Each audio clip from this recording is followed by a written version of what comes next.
Well, Jess, we finally made it to the sign at the end of our trip. Okay, I know this is going to be hard to see because it is very dark right now. But I'm not even kidding you, I thought it was raining. It's bugs.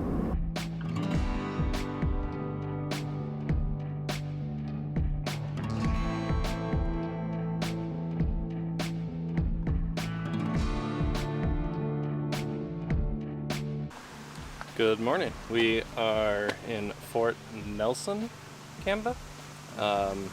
Hoping to make the haul to Dawson's Creek, maybe even to Edmonton if we're feeling good.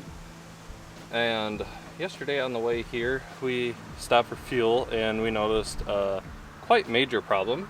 And our siding is separating near our bedroom slide.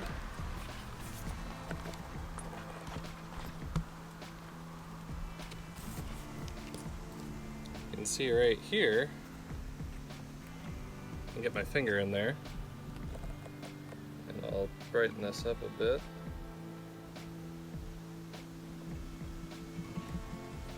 I don't know if you can see it, but you can actually see metal brackets and wood fully separated off of the side of the rig.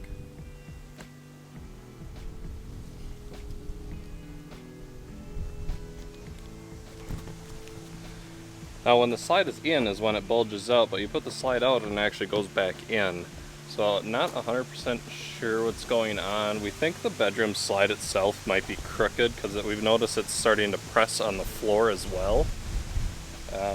We've contacted Alliance, we'll see what they have to say about it and hopefully we can get this resolved.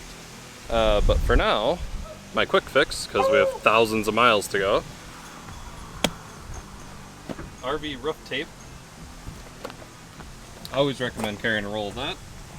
And I'm going to seal it up. Yeah, if you don't carry RV roof tape, highly recommend. It's literally sticks to everything and it's fully waterproof. So it's good for instances like this. I used it originally when we first got the rig when I had to fix the black tank valve underneath and I just sealed up the underbelly. That hasn't moved in over a year. Same if you get a rip on your roof. Stuff works awesome. And just like that, sealed up. Hopefully it'll keep water out and prevent any issues that way, but all we can do for now.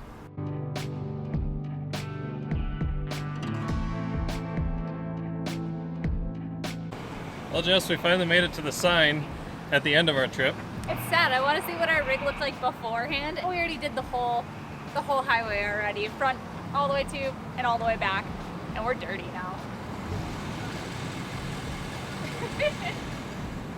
Well, we thought it was only fitting since David has put the sticker on all the other signs that I give it a try.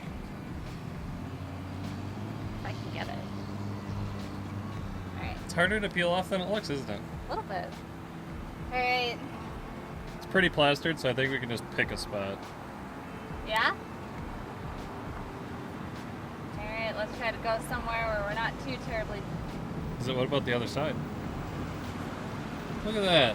Oh, a little more room. Okay. Got the whole back side of the sign. Pick your spot. Right here. Sure. Alright, ready for this? Big moment, I know.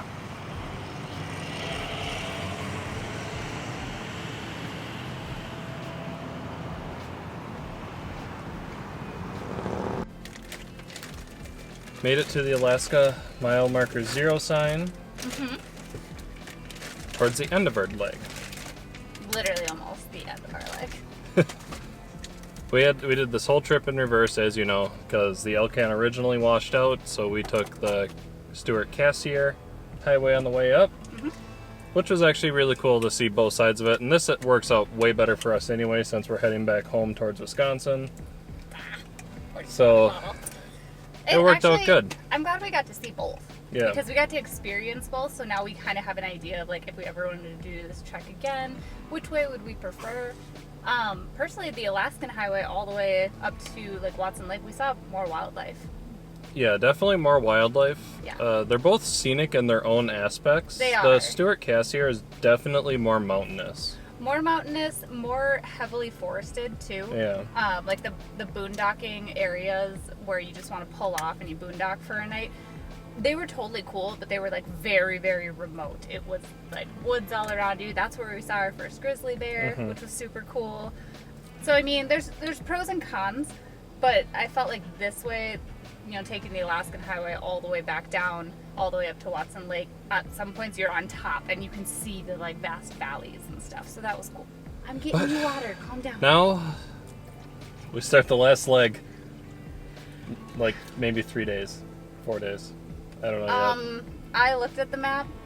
It is a minimum of 3 days, and that's if we push it really hard. 4 days, probably more likely. Alright, we'll see you back on the road again. Our truck and rig are so dirty. We haven't washed it once since we left Washington.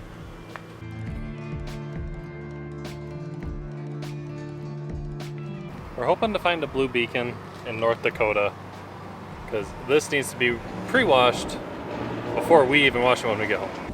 Alright, well, camera's been on this whole time. I got attacked by a mosquito in my eyeball, but we're good now. We just wanted to pop on quick just to say, pro RV tip. If you are passing through a really big city, currently, like we are, this is Edmonton, this is the capital city here in Alberta, go at night. It's 11:30 and look at all this construction work. What normally looks like it's 3 lanes is down to 2, and there's no traffic. None. Also, don't mind how dirty our windshield is right now. We've had some bugs, obviously. But it's 11:30 and ooh, there we go. It's 11:30 and there is nobody on the roads right now. So passing through this really big city is no problem. Perfect timing. I'm glad we did this.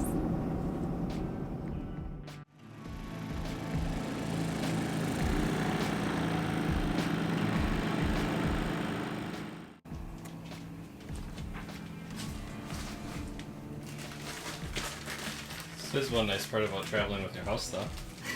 So you can make food on the road if you can find a spot to run your dinner either. Proved to be a little different or difficult. You just pulled over to a truck stop and out of the way. They also have a dump station over here, I saw. Oh, that's Running the generator, making some food, probably take a quick shower, and then back on the road. It's a lofty goal today, but we would like to cross the border. We'll see. How far is it to the border? I haven't looked. I don't want to. We did 660 miles yesterday. We've done like 500 miles a day for the last 4 days, and today is day 5. Let's just say this is the first home-cooked meal we've had in a while that wasn't frozen pizza. Morty's getting sick of all the driving too.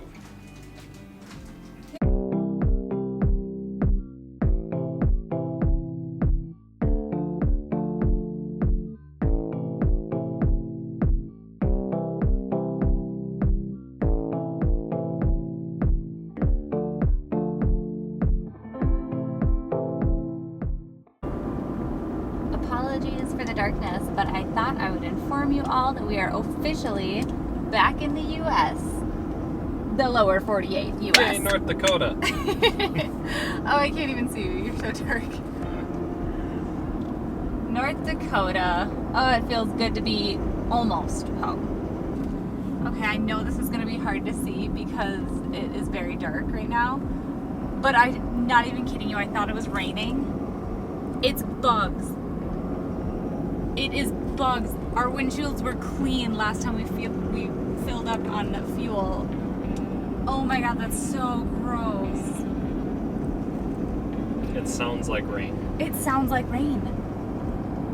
Except you can't really use your wipers because they'll smear and then you can't see. Yeah.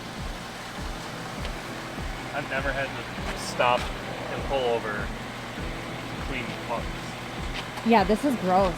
This is way more than I've ever seen. Good morning. It is 6 a.m. It's way too early for this, but we have something on our to-do list. that needs to happen ASAP. And that is all these bugs. I mean, looking at it in the light is so much different. Look at this one cab. Yeah, no, that would take us forever to do if we used our own stuff, so... Blue Beacon! Blue Beacon. And there's nobody in line. I thought there would be a line. I did too. There's literally no one here. Like we checked the back line and there's nobody. So we're just gonna go use it, I guess.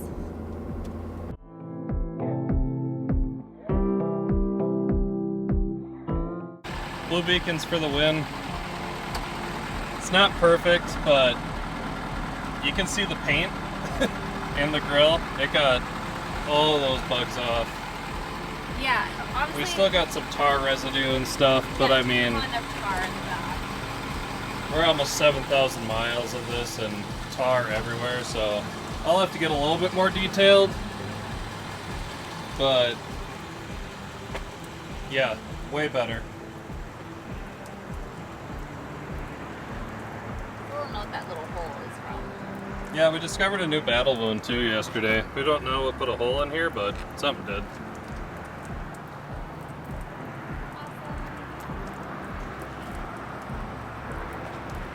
Much better. So if you do see a Blue Beacon, highly recommend going through them. They're fast, fairly reasonably priced. Much nicer than it was. And if you just didn't traverse 7,000 miles of Alaska and Canada, it gets your truck actually really clean. We used it in Arizona and it worked spotless. amazing. Yeah, spotless when we did this in Arizona. The rig and the truck, honestly.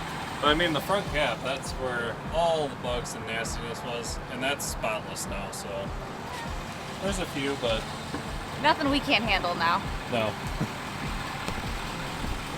Much better. Go for Blue Beacon.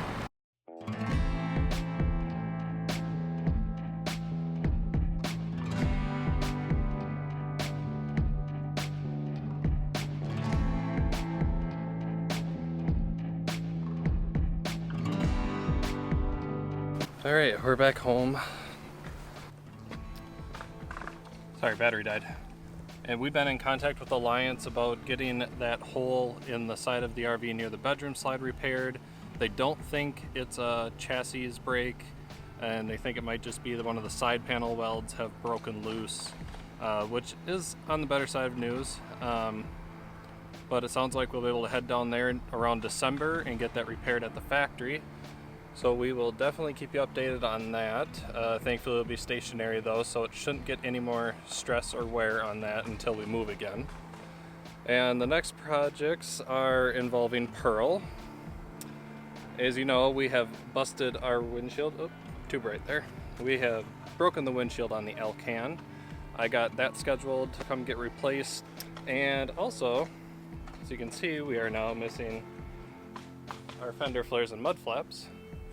So our fender flares took a beating on the Alaskan. Rock chips, and I think I showed you it actually, that big piece of paint that peeled off about the size of my fist. And it only got worse by the time we got home. So I'm gonna take those in, get all those repainted, and I think I'm gonna try to add some of that clear rock chip guard on it this time to see if it just helps prevent some of those chips from happening. All right, we'll keep you guys posted. Thank you for watching. Don't forget to like and subscribe.